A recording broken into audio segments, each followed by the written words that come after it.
Welcome back, everybody. Lightning ESL word of the day.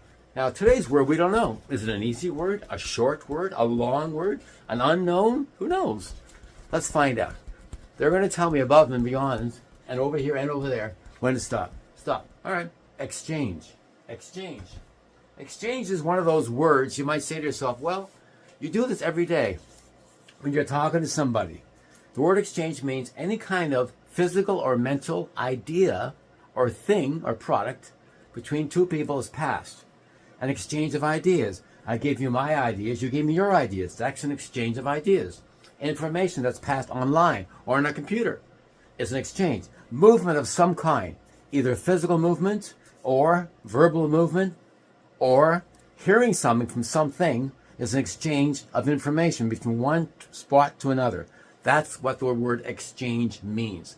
Also, when you go to a different country, the value of that dollar might be different. So the value in this case is the exchange rate.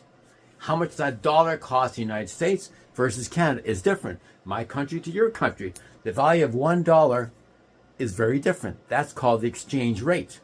You see what I mean? So it's not always about information about products back and forth.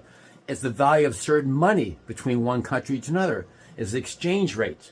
So that I know when you go to your country, I can buy a certain amount of things for a certain amount of value of that product. Value of that money is called the exchange rate. Now, how do we spell the word exchange? We know it has two main syllables for the word exchange. Let's take a look. All right. First, we know it starts with an E. X. Exchange. And we think of the word exchange and money, don't we? But not always. Exchange. Two main syllables. Pretty straightforward, right? So, if somebody asks Mr. Little, I need a red marker.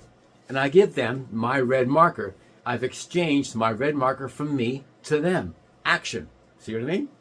So exchange has fairly main couple of meanings used all different ways in different types of conversations.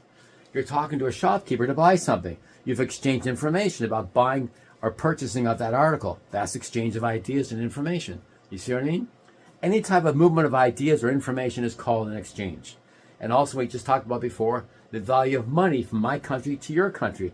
There's a certain rate of value of dollar. Comparing my dollar in Canada to your dollar in your country is the exchange rate. What would it cost me to buy $1 Canadian to your value in your country is called the exchange rate. See what I mean? Till next time, thanks very much for listening. Bye-bye.